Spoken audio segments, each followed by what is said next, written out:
welcome students. Today we study factor affecting evaporation. Previous part 6 study the definition of evaporation. Today we study factor affecting evaporation part 7. Let us understand this with an activity. Activity 1.14.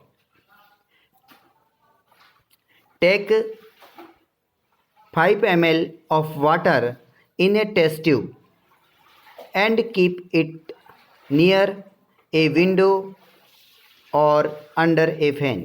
आप 5 ml पानी लीजिए test tube के अंदर, या तो उसको window के near रखिए या अंडर ए फैन के नीचे. पानी लेना है 5 ml टेस्ट ट्यूब में भर के, या तो विंडोज़ के पास में या उसको अंडर ए फैन के नीचे रखना है. दूसरा बताया इसमें point seconds. Take 5 ml of water in a open china dish and keep it near a window and under a fan. First जो बताया होगा 5 ml आपको टेस्ट ट्यूब लेनी है. ये इस प्रकार की टेस्ट ट्यूब होती है, ग्लास की होती है. इस प्रकार की ग्लास की एक टेस्ट ट्यूब होती है, उसके अंदर लेना है. सेकंड वाले के अंदर 5 ml वाटर लोगे, वो साइना डिस्क जो ओपन होती है, जो एक डिस्क होती है साइना डिस्क, उसके अंदर लेते हैं और उसको भी विंडोज या फैन के नीचे रखते हैं. Third, take 5 ml water in an open china dish and keep it inside a cupboard or on the shelf in your class. या तो उस दूसरी साइना डिस्क लोगे जो 5 ml वाटर, वो अपने क्लास के अंदर रखिए. क्लास के इनसाइड में रखना है, कपबोर्ड के अंदर, ठीक है, सेफ रखना है.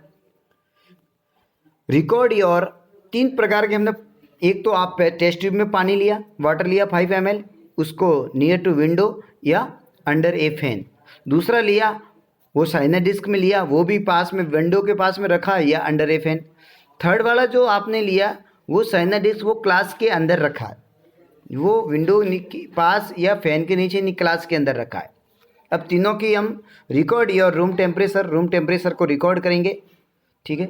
रिकॉर्ड योर टाइम और days taken for the evaporation process in above cases.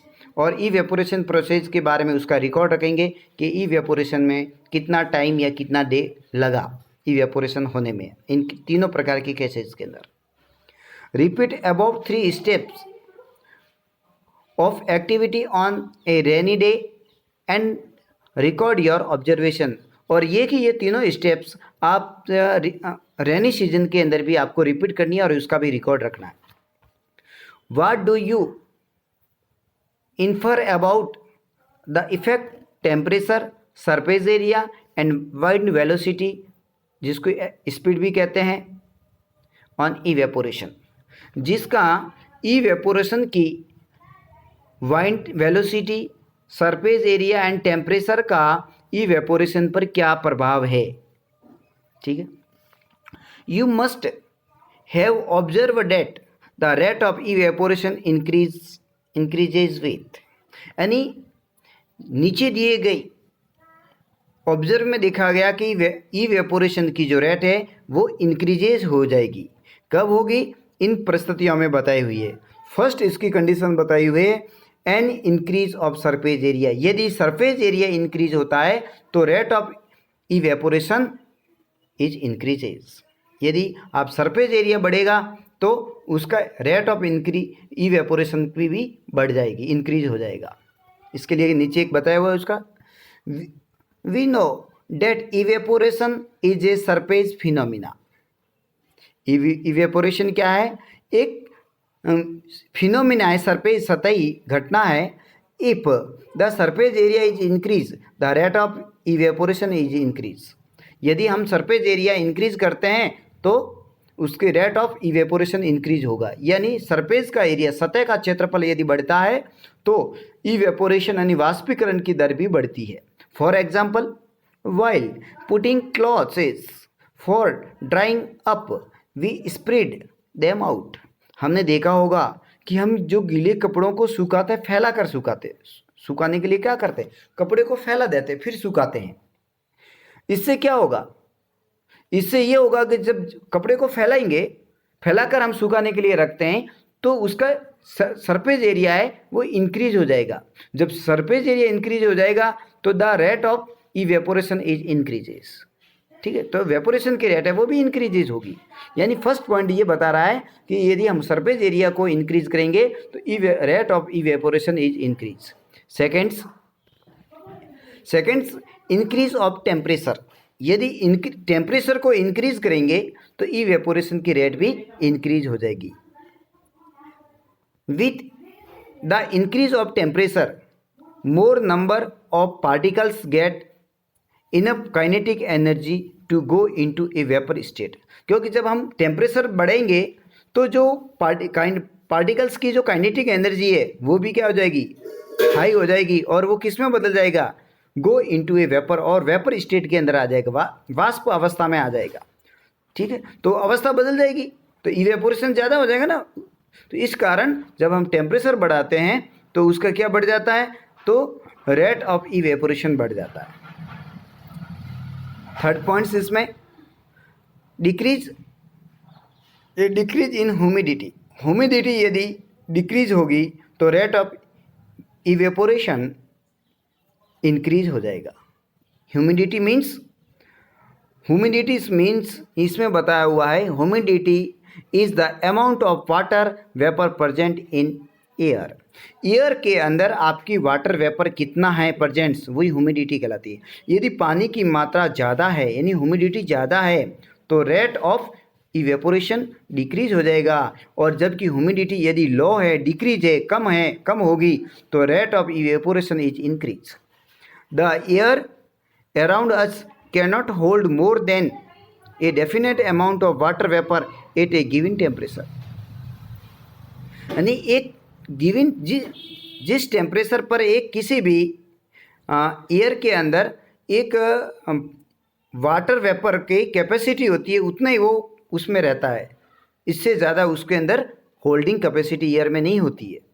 ठीक है, if the amount of water in air is already high, यदि पहले से पानी की मात्रा ज़्यादा है, the rate of evaporation is decrease, तो इवेपोरेशन की मात्रा क्या हो जाएगी, डिक्रीज हो जाएगी। इट मीन्स आपने देखा होगा कि अब जो रेनी सीजन है, अब इसमें क्या ह्यूमिडिटी की मात्रा ज़्यादा है, पानी के अंदर वाटर वेपर ज़्यादा है, इसलिए हमारे कपड़े क्या देर से सूखते हैं। ह्यूमिडिटी ज़्यादा है यानी वाटर वेपर अमाउंट से वो ज़्यादा है, इसलिए वो rate of evaporation is decreases, इसलिए देर से सूखते हैं। फोर्थ पॉइंट्स बताया हुआ है,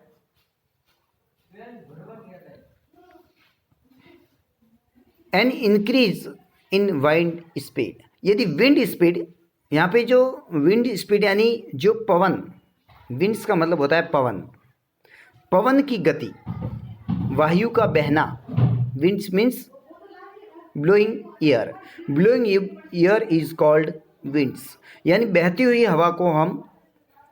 हुई वायु को ही हम हवा कहते हैं। तो हवा की स्पीड यदि इंक्रीज होगी तो rate of evaporation is increase. हवा ज़्यादा बहेगी तो कपड़े जल्दी सूखेंगे, यानी इवेपोरेशन की रेट क्या हो जाएगी, इंक्रीज हो जाएगी। It is a common observation that the clothes dry faster on the windy day. जिस दिन हवा ज़्यादा बहती है उस दिन कपड़े जल्दी सूखते हैं। With the increase of wind speed, यानी क्योंकि विंड की स्पीड क्या हो जाएगी, इंक्रीज होगी, the particles of water vapour move away with the winds. यानी जिससे क्या होगा, जो वाटर वेपर के पार्टिकल्स होंगे वो हवा से दूर चले जाएंगे, and decreases the amount of water vapour in the surrounding.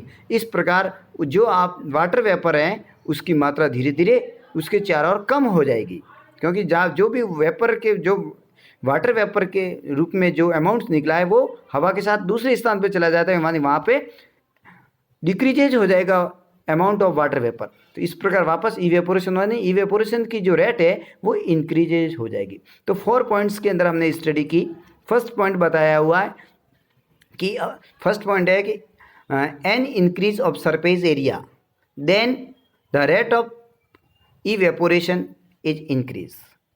Second point, an increase of temperature, यदि टेम्परेचर बढ़ता है तो the rate of evaporation is increase. Third, decrease in humidity, यदि ह्यूमिडिटी की मात्रा कम हो जाती है तो रेट ज़्यादा हो जाएगी, इंक्रीज हो जाएगी। And fourth is an increase in wind speed, यदि विंड स्पीड हवा की चाल ज़्यादा हो जाती है तो इवेपोरेशन इज रेट है वो इंक्रीज हो जाएगी। इसलिए देखा होगा जब ज़्यादा हवा चलती है तो जल्दी कपड़े सूखते हैं और हवा धीरे चलती है तो देर से सूखते हैं। तो यही है इवेपोरेशंस के बारे में। और आपको इसके अफेक्टिंग पॉइंट्स लिखने हैं कि what are the factor affecting evaporation. तो ये आपको 4 पॉइंट्स लिखने हैं, ठीक है। तो आपको ये ध्यान रखना है, इसको नोटेट करना है। अगले चैप्टर के अंदर आपके ये लेसन पार्ट्स के अंदर कंप्लीट हो जाए। ओके, नेक्स्ट फिर मिलेंगे।